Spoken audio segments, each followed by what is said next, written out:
And we are live. I'm John O'Loughlin. Welcome to McDuff Lives. And this morning, just to keep the record straight, we are on McDuff Lives on Facebook. Welcome, Facebook viewers. And we are on McDuff Lives 2 on YouTube. Hello to you who are watching on that channel. And we are live also on our brand new and wonderful Rumble channel, which is McDuff Lives, all one word. And the news of the day is that McDuff Lives 1, our principal channel, has been axed, taken down by YouTube for allegedly violating their community guidelines too many times and I can't remember what it was, severely or something. In other words, they got tired of me being here doing my best to share share what wisdom I have and what knowledge I have and what and my opinions, because I think really the show is about opinions, and they are alleging me of spreading disinformation or medical misinformation. That's what they generally call it. But I've never said I was a doctor. I never said I knew anything about medicine. I just talk about what other people say. I can give my opinion without it being information, but they don't understand, or they pretend not to understand that there's a big difference between me saying to somebody, I'm informing you of X, Y, and Z, and me telling you it's my opinion that X, Y, and Z may be occurring. Well, to me, that just kind of marks us on opposite sides of a major problem. I am on one side and YouTube is on another side. So what to do about that? Well, I'm thinking about it. I'm thinking about it. It's too early for me to say exactly what to do. But I've been through this before. I had over I think it was very close to 12,000 subscribers on McDuff Kennedy's Man to Smash the CIA. And, it was basically because of my collaborations with George Webb and our work together to try to expose the truth that channel ended up getting first demonetized and then stricken entirely. That was over 900 videos taken down.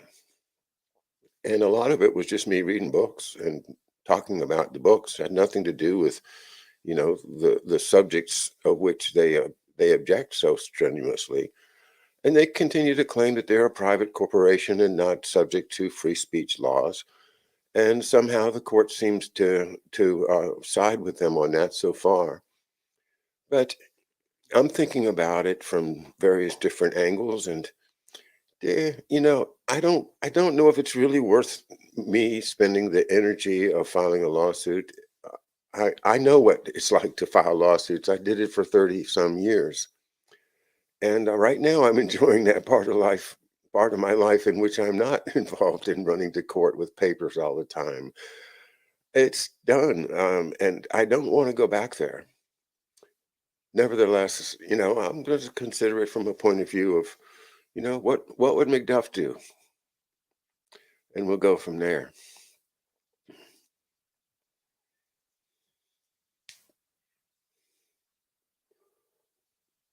Hmm.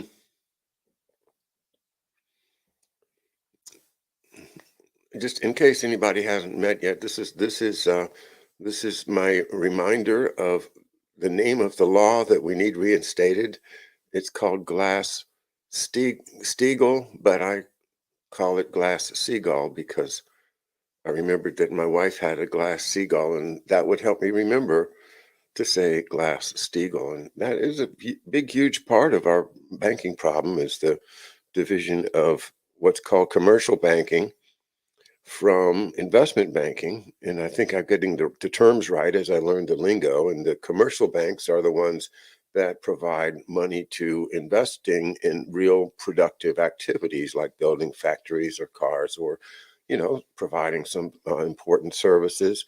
And the investment banks are the ones in which, well, let's just throw some money at this and see if it grows. The idea of speculative investment is something that if you have extra money, you can play with. But it's not for the common person to be risking your core capital in a speculative environment. And that's what happened when we lost Glass-Steagall.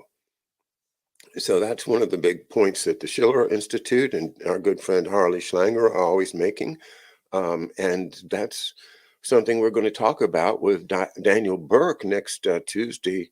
I believe it's the 11th of April. But you can check our calendar at screamingospreys.com. And, with thanks to our good friend Catherine Jumping Mouse, who has valiantly kept our calendar up now for probably going on 3 years.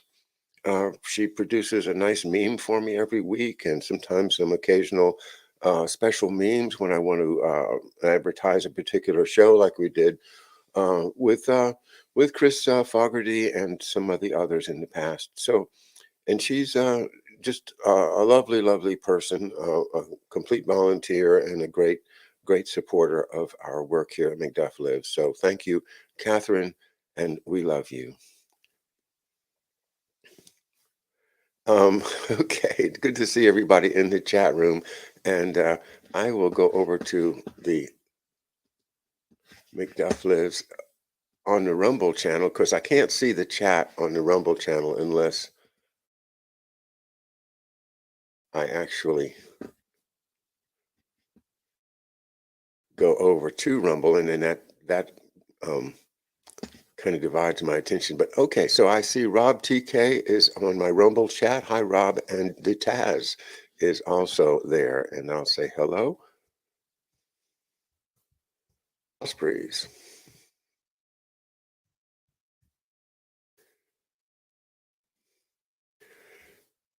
So we may be losing our entire YouTube relationship if things continue to go the way that they are, because I there's a certain point at which I think I don't even want to be associated with a company that's so anti free speech, and that's the same thing as far as I'm concerned as being anti-American.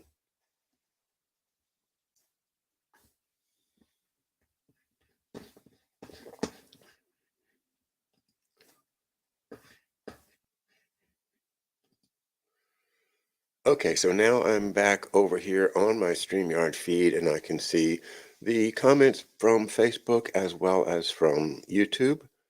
Thank you all for being with me, and thank you for allowing me to be part of your life. And what's going on with the banks is my subject this morning.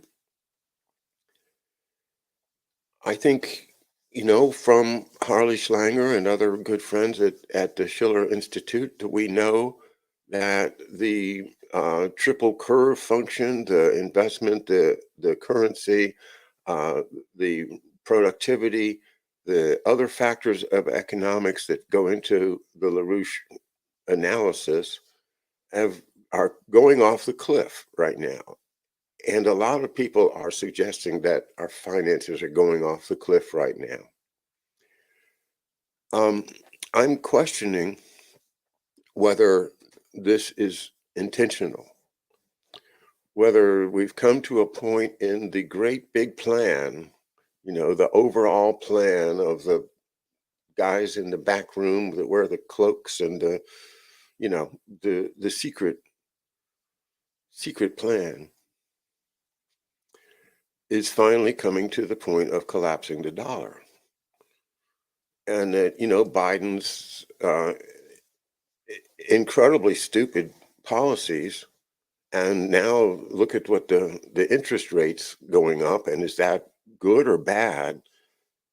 They want to raise the interest rates on the theory that it will stop the inflation, but it may not stop the inflation, especially if they keep printing dollars. And if they do that, then are they not intentionally bringing on a Germany type inflation that would be completely out of control? Well, it's a concern. I think we should look into it, and not just from one side, but from every side that we can look at it. It's the trouble that YouTube has. They only want to look at things from their side. And, that's just a disaster as far as the future of freedom in the world. All right, Janet Yellen. Janet Yellen. Why am I talking about Janet Yellen? Well, it's because of a number of really fascinating posts that I've been reading over the weekend. Yeah, I do this stuff all the time now. My wife says, take a break. Okay. Well, I kind of took a break this weekend, but yesterday we did we did take a break. But I've been studying this page off and on for a week or two now, and I really got into it over the weekend. And so I found this one, which is really cool. It's from redefininggod.com. Okay. Don't ask me why he calls it that. I don't know. There's many posts here, and it's been up for a number of years. So I'm not going to try to figure that out. But what I am going to do is share the screen because I want you to see the cover photo of his article here, which is from 2014. Okay. And keep that in mind. So there you can see his website, redefininggod.com. And here is the picture I want you to contemplate. The IMF and the mainstream media are following the quote, blame the Fed script. Okay. Once again, this is back in 2014 that he writes this. And the subscript here says, get ready to blame the Jewish woman. And there's a picture of Janet Yellen with a printing press printing out a bunch of dollars with the logo of the United States Federal Reserve System there. And then it says, and her Israeli deputy, Stanley Fisher. Well, that's back in 2014. I'm not sure if that's still relevant. Okay.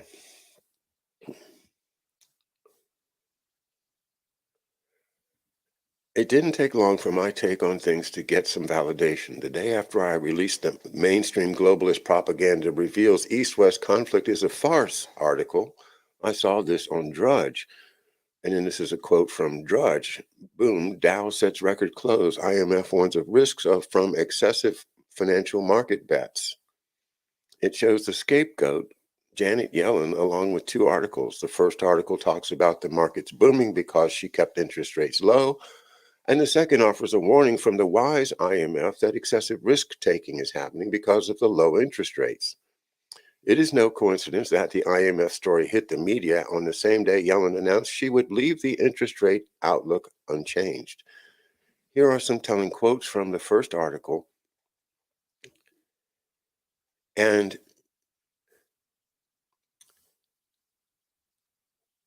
skipping ahead here.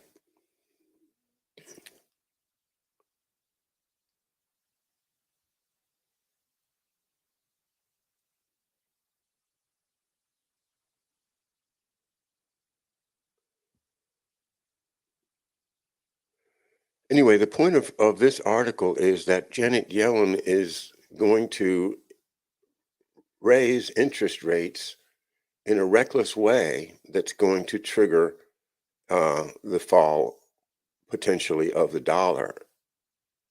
And although this was written in 2014, I offer you the present situation as an example of perhaps, well, that's why things are starting to look like the wheels are coming off of the car. That is perhaps the plan all along. Well, where does that plan come from? I'm going to shift over to a different article by the same writer to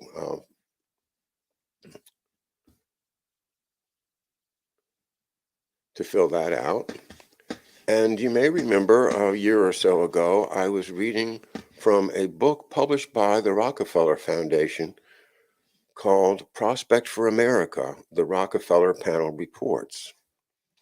And this is the subject of a different article by the same author at redefininggod.com.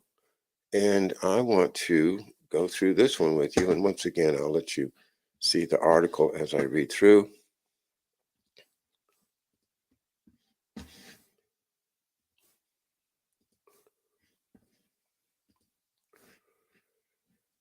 The Rockefeller plan for the BRICS New World Order, in their own words. Decades before President George H.W. Bush introduced the New World Order into the American vernacular, the Rockefeller family and their minions were making plans to expend America's post-World War II power to bring about such an order. In the course of researching Lawrence Rockefeller for my last entry, Why Are the Rockefellers and the Jesuits Guiding the UFO Disclosure Movement, I came across a book titled Prospect for America, The Rockefeller Panel Reports. And again, this is the book I reported on a year or two ago. Prospect for America, The Problems and Opportunities Confronting American Democracy in Foreign Policy, in Military Preparedness, in Education, in Social and Economic Affairs. It was the product of a 1956 Rockefeller Brothers Fund effort known as the Special Studies Project. And it lays out the blueprint for the multilateral/multipolar New World Order that is currently materializing around us. In the aftermath of World War II and the resulting formation of the United Nations, which the Rockefellers were instrumental in creating and funding, the Special Studies Project, directed by, drumroll, Henry Kissinger, directed by Henry Kissinger. Remember, he was at Harvard, and then he starts this the magazine. Can't remember the name of it. Now he's running the Special Studies Project, and they published this in 1956.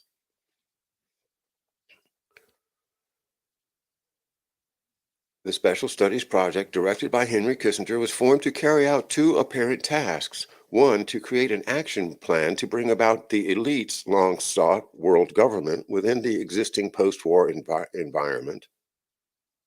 The world government that the elites have wanted since however far back you want to go. And two, to spin the agenda in such a way that it could be sold to the American people as being in their best interest.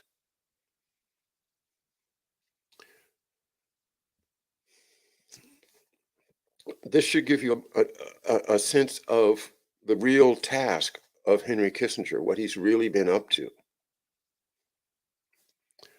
Upon completion of their work, the Special Studies Project's various panels compiled their reports in an incomplete, sanitized, and heavily spun book, the above-mentioned Prospect for America.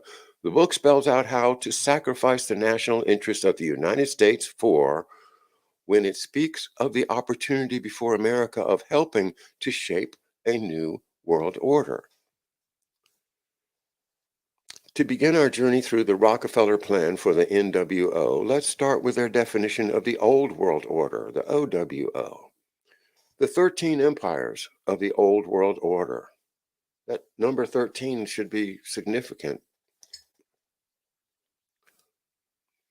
The nature of the problem. This is from page 163 to 64 of the book.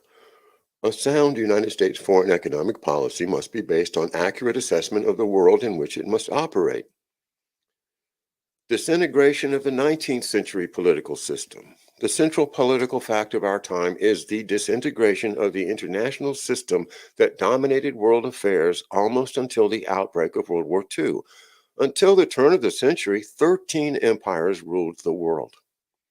The neutrality of the Western Hemisphere, as of many regions today, depended on the existence of an equilibrium maintained by the other states. This balance of power saw to it that most transformations were relatively minor. They did not threaten or seem to threaten the survival of the states composing the international system.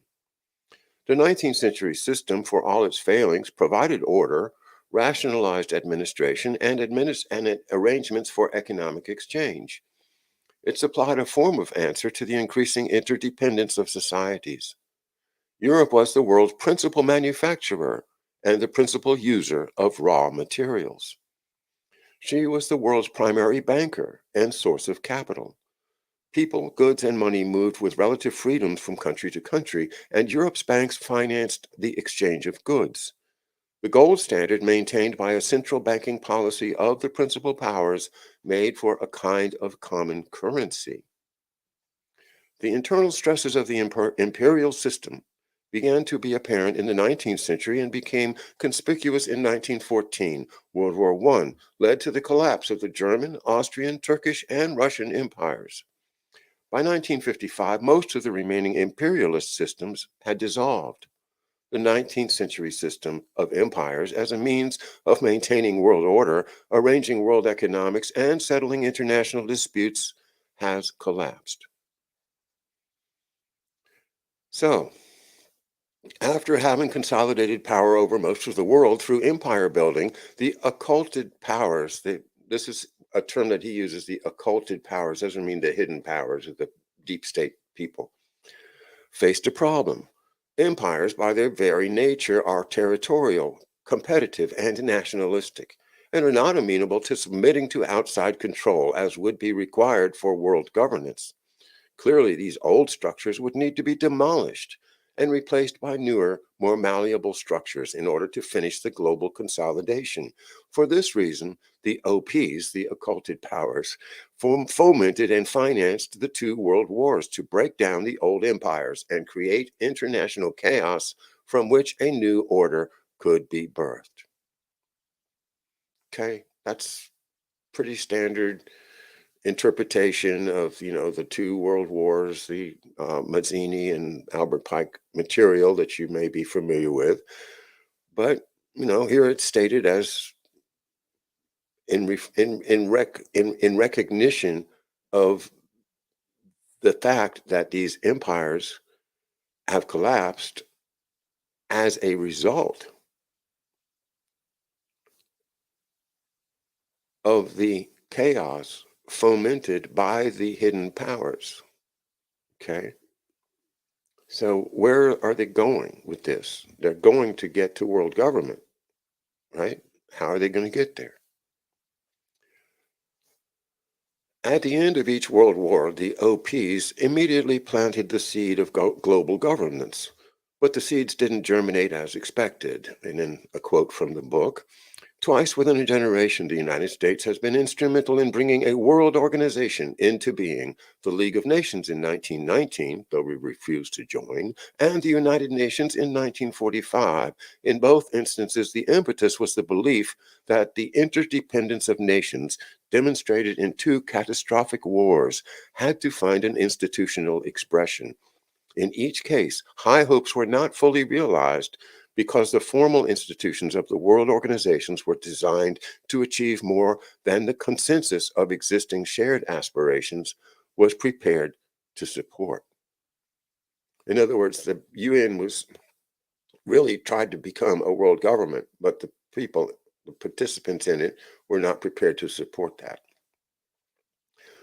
De-spinning the last underlined statement, they are basically saying that the nations were insufficiently motivated to hand over sovereignty to the globalist institutions.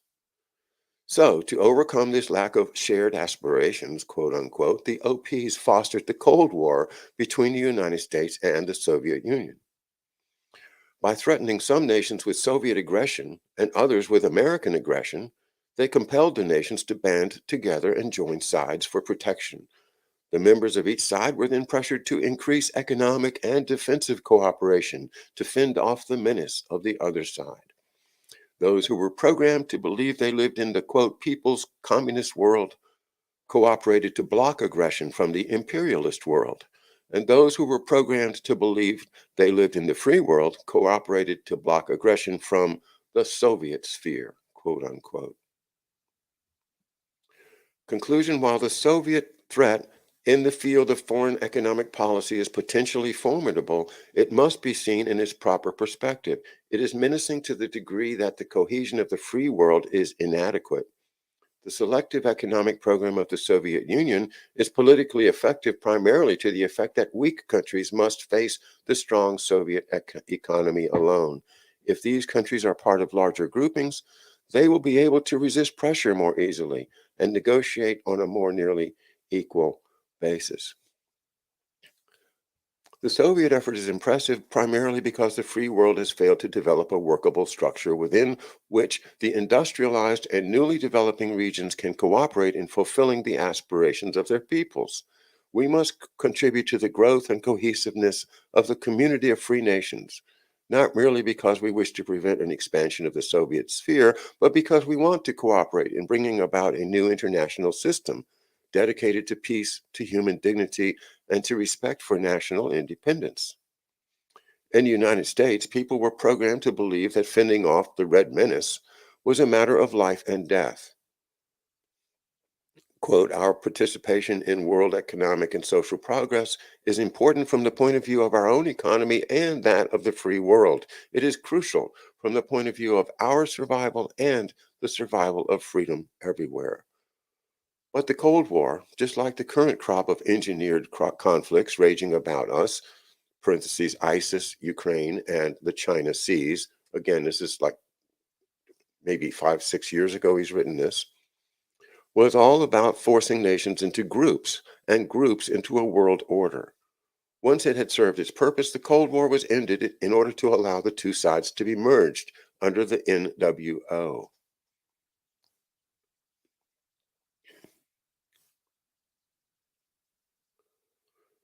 The New World Order. On page 26, we're told what the OPs and their globalist minions are hoping for.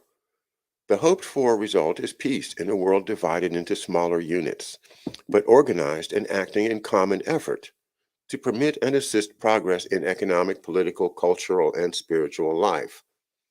It would presumably consist of regional institutions under an international body of growing authority, combined so as to be able to deal with those problems that increasingly the separate nations will not be able to solve alone. Those problems that increasingly the separate nations will not be able to solve alone, such as what? Such as pandemics. Take note of how the passage says, combined so as to be able to deal with those problems that increasingly the separate nations will not be able to solve alone. Here they are telling us that they'll be purposefully creating increasingly difficult problems to compel the nations to accept the NWO. We've certainly been witnessing that, haven't we? As for the NWO structure itself, we're told that it will, quote, consist of regional institutions under an international body of growing to the point of total control, parentheses, authority. Elsewhere in the book, we're told that the NWO will also include functional structures for matters that require management beyond the regional boundaries. So let's delve deeper into how such a structure would look.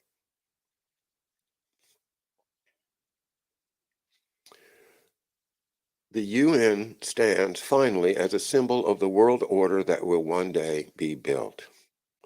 The most natural multinational arrangements are frequently regional. In many parts of the world, geography combines with common history to provide the basis for common objectives and fruitful cooperative efforts. United Nations Millennium Development Goals, Report 2009, and it shows 10 regional groupings. It's not possible to describe the precise form regional arrangements should take in all parts of the globe. They may involve joint efforts to achieve economic development, common markets, and free trade areas or functional arrangements like the European Coal and Steel Community. It's 1956, this is printed. The European Coal and Steel Community was the synarchist-based idea of creating a united Europe, which is now reflected in the European Union.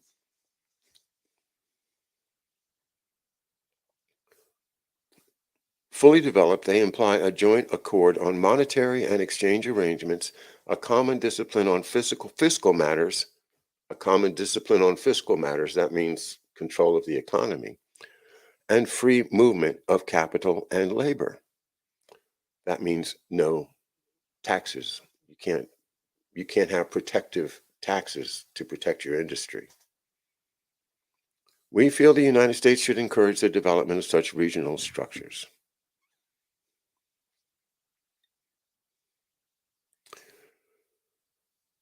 Below the UN will also be functional arrangements. Regional arrangements by themselves cannot supply the entire structure of a free world economy. Some problems and opportunities cut across regional lines. Others should be dealt with on a worldwide basis. Three of the most important functional challenges, the problem of primary commodity products, the new vistas of science, and the role of international financial institutions will be discussed here. One example of a functional arrangement is the BRICS alliance. It cuts across regional lines and gives form to the dialectic clash between Anglo American bankers and BRICS bankers, which will birth the NWO. Another example is the IMF, which will manage the new global reserve currency after the engineered East versus West drama has climaxed. With the planned structure of the New World Order laid before us, let's have a look at how the Rockefellers plan to get America to join in. Prospect for America goes to great lengths to make the counterintuitive case that building a global government is in America's best interest. It starts by implying that nation states are somehow outmoded by the fact that they trade with each other, and then it offers the false choice of floundering by engaging in no trade at all. The challenge then is to build a new structure that will make possible the fulfillment of the basic purposes of humanity. The well being and the prosperity of every nation will depend to an increasing degree on its participation in a complex of nations designed to satisfy awakening human aspirations. No country, not even the United States, can meet the expectations of its people or continue to grow merely by developing and using its own resources alone. What? Did you hear that? Not even the United States can meet the expectations of its people or continue to grow merely by developing and using its own resources alone.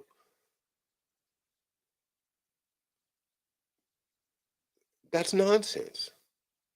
That is utter propaganda BS.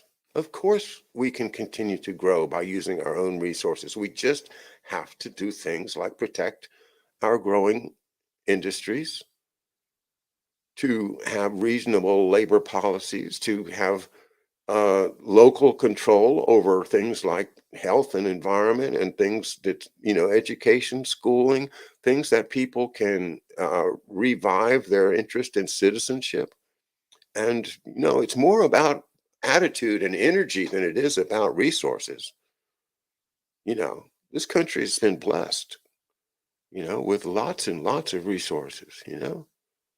We still got Purple Mountain's majesties. We don't need to have investment banks. We could do just fine without them. So this is what they're doing, though, is they're psychologically telling us, you're not going to be able to do it on your own. You're going to need to have this great big, big brother.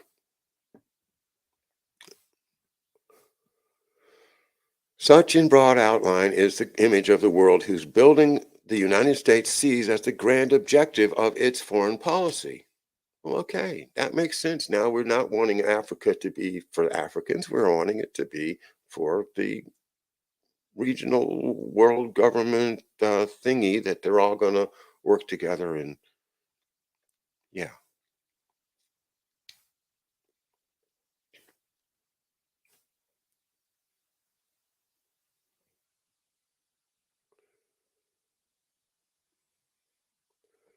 The deindustrialization of America. On page 173, we see the genesis of the economic policies that have brought the American economy to ruin.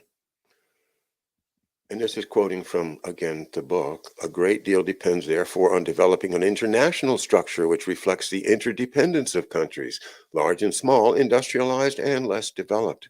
Europe and Japan, together with the United States, supply most of the machinery and equipment and capital investment required by the less developed countries. The less developed countries, in turn, supply an increasing percentage of the raw materials and commodities required by the industrialized nations. It is necessary to establish a structure that gives effect to this partnership.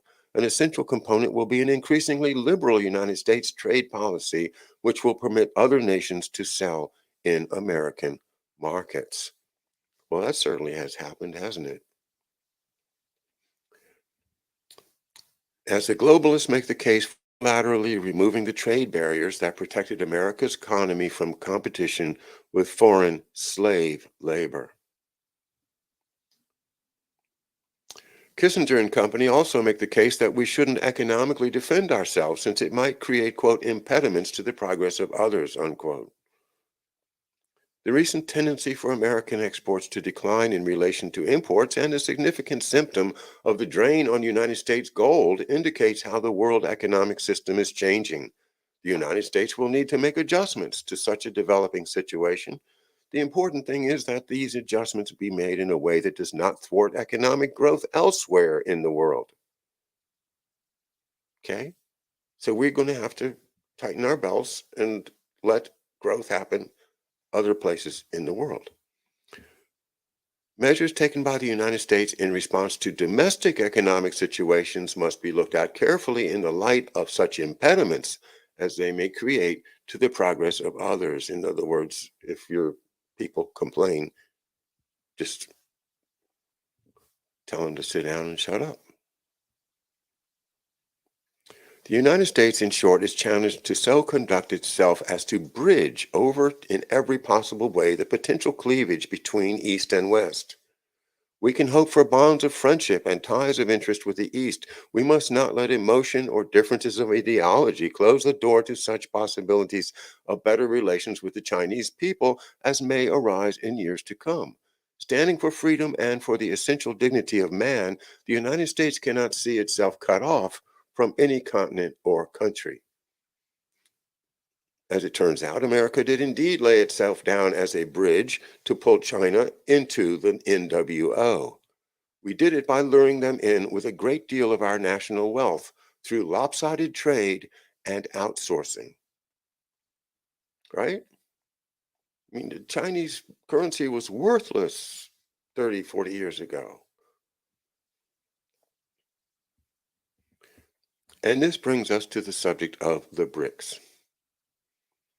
The BRICS' role in erecting the new world order. Prospect, that is the Rockefeller Special Studies publication, 1956, Henry Kissinger director, goes on to address the status of those nations that were, quote, freed by the engineered collapse of the old world order. 20 new sovereign nations have come into being since the end of World War II. More will undoubtedly emerge in the next decade. While fulfilling their aspirations to national sovereignty, these nations face new problems. At a moment when pressures of the contemporary war period impel greater and greater interdependence, the newly independent nations are driven or tempted to erect self-sufficient economies, which tend to restrict the broad markets essential for industrialization. Those stupid countries, they think they should going to have self-sufficient economies. You know, that restricts the broad markets essential for industrialization. Come on, don't you know that? Lumumba didn't learn your lessons. One system of organizing the international order has been destroyed without replacement by another. The diverging forces of nationalism must be balanced by converging forces seeking to bring about a free association of nations so that political, social, and economic cooperation can transcend national boundaries. Everything transcends national boundaries, according to The Secret Team by Fletcher Prouty. That's what they do. They are in the business of taking business above the level of national boundaries and making it, uh, like the world's government is business. It's fascist and it's ruthless.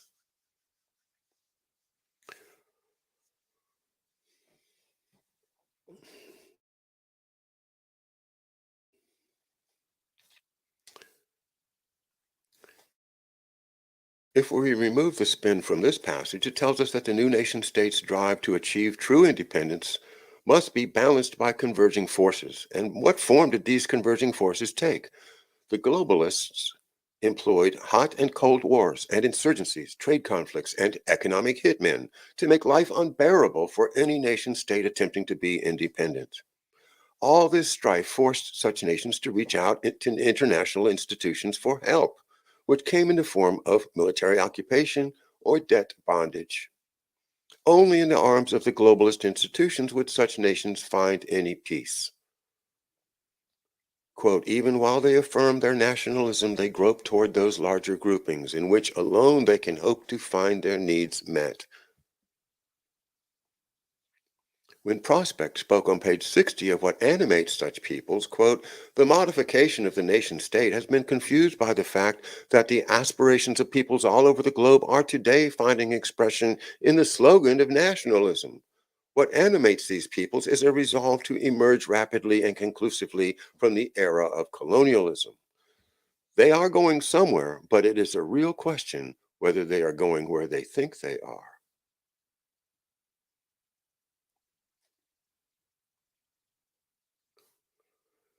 Okay, and now the author takes us to a different article that he wrote.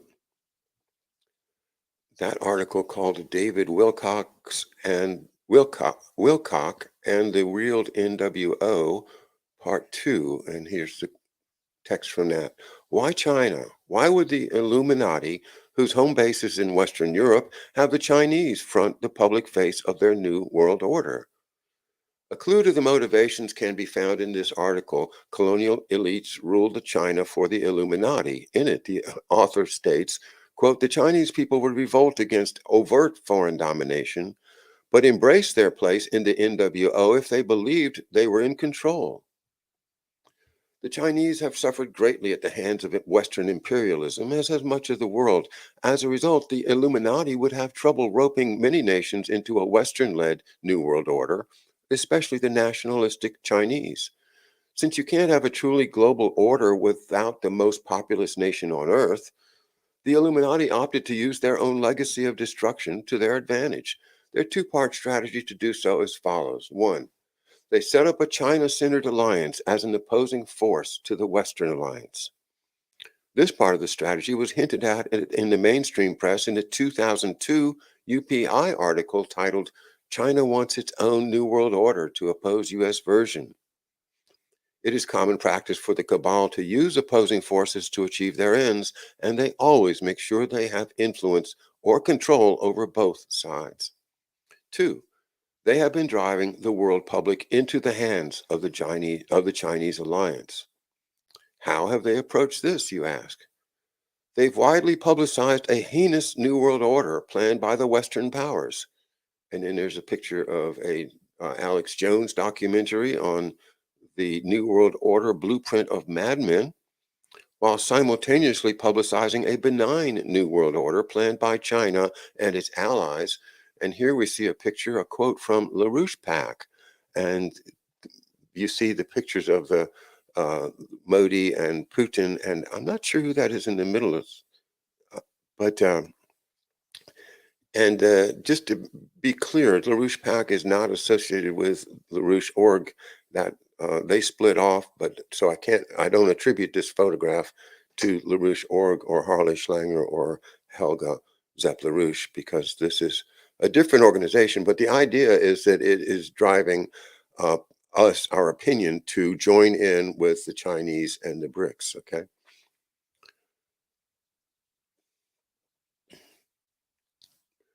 Thus establishing danger from one side and safety from another. They have instigated outrageous and provocative action, both economic and military, by the Western powers. This adds a new insight into the open for all to see Wall Street/City of London criminality and recent Western military boondoggles in Afghanistan, Iraq, Egypt, Libya, and Syria. They have broadly exposed damaging information about Western nations, including the United States. This is the motivation behind WikiLeaks, Snowden, and 1,000 smaller disclosures. And after Snowden outed the NSA's activities to the general public, where did he run to hide? First to China, Hong Kong, then to Russia. So, what is the psychological message? China and Russia, the BRICS alliance, are where you run for safety from the evil US, its Western allies, and all their horrible behavior. It is really very simple. The Illuminati built a rabbit trap in the BRICS alliance that looks like a nice, safe hole to hide from danger. Now they are beating the bushes with the Western powers to drive the rabbits toward the trap. Clearly, the globalists took into account the aspirations of peoples all over the globe to emerge rapidly and conclusively from the era of colonialism in their planning of the NWO. It is for this reason that the BRICS alliance was formed and the NWO was designed in a multipolar fashion. They want the oppressed peoples of the world to join together and see themselves beating the West. And they want them to believe that the Illuminati's multipolar New World Order represents their final victory over oppression and ascension to equality, when it is actually just the beginning of a new phase of subjugation and their fall into equality as global serfs. With the Rockefeller plan for the BRICS New World Order laid out before us, let's take a look at how it was implemented. China, building up the false savior. Major moves toward building the New World Order outlined in Prospect for America began in the late 60s. The IMF introduces the special drawing right, the planned replacement for the US dollar as the global reserve currency. July 1971, former Special Studies Project Director Henry Kissinger held secret meetings in China to lay the groundwork for the introduction into the global stage. Here he is with Chinese Premier Zhou Enlai during that visit. August 1971, President Richard Nixon takes America off the gold standard. This was the first major explosion in the dollar's demolition as the global reserve currency, parentheses, to make way for its replacement by the globalists someday, SDR sometime around 2018, parentheses. That, of course, is the prediction from a few years before that, so obviously that didn't happen, but still could. February 1972, Nixon visits and opens China. Here he is with Chairman Mao. June 1973, David Rockefeller Sr. visits China to start working out implementation details for what is to come. Here he is meeting with Premier Zhou Enlai. So what was set in motion by these events? By 1978, Deng Xiaoping took power and, quote, developed, quote, socialism with Chinese characteristics and Chinese economic reform, also known as the socialist market economy, and opened China to the global market, unquote. An interesting view on the hidden dynamics behind this development is offered in the above linked Colonial Elites Rule China for the Illuminati article. That's another article in redefininggod.com. Wang Hao, a historian at the China Institute of International Studies, has recorded that Mao's deputy Zhou Enlai met David Rockefeller in June 1973. Quote, when meeting David Rockefeller, Zhou said to him that it was necessary to find appropriate methods conducive to the development of trade between two sides under different political systems. The corporate communist merger began when Deng Xiaoping came to power in the late 1970s and introduced his market reforms with the slogan, quote, to get rich is glorious. However, after 30 years of Maoism, his regime was hopelessly ill-equipped to run a market economy. They turned to the wealthiest Chinese tycoons in Hong Kong for guidance. The most powerful Hong Kong tycoon is Li Ka-shing, the richest Asian in the world and an Illuminati insider, unquote. And then in parentheses, for Fritz Springmeier's write-up of the Illuminati Li family, click here. Well, you're probably familiar with the Illuminati families and the detailed studies by Fritz Springmeier, in which, surprisingly, the Li family, you wouldn't think a Chinese family would turn up among the Illuminati, but that, of course, you can look up over there. This helped put in place a Chinese elite that is a merger between the communist leadership, Hong Kong tycoons, and the criminal triads. All three factions derive their power from Illuminati collaboration, unquote. Needless to say, globalist coordination with China, and here's a picture of Henry Kissinger with President Xi, and their BRICS partner, Russia, and another picture of President Putin with his arm around his good friend Henry Kissinger. In closing, I'd simply say that any global solution offered to us in the coming years is, in fact, a globalist solution. If you do not get together with your neighbors to start exercising self sufficiency and control over your life, you will fall into globalist dependency and control by default. And if you do not get together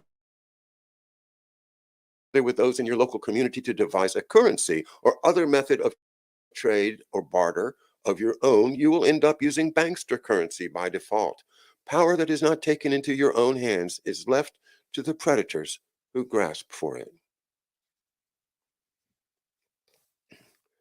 Well, I think I'll leave it there as far as the reading. Now, let me say hello over in the chat room.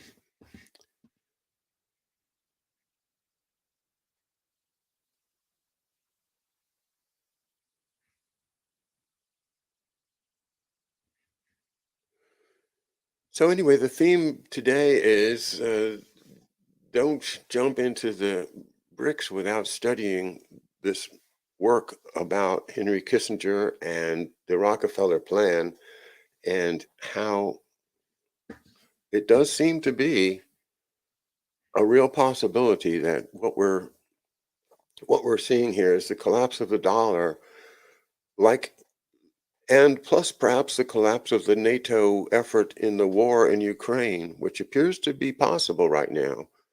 And these things collapsing in favor of a new world order that, while it looks like sovereignty is coming back, is really just the imposition through these non-governmental organizations and the UN of an even tighter control grid.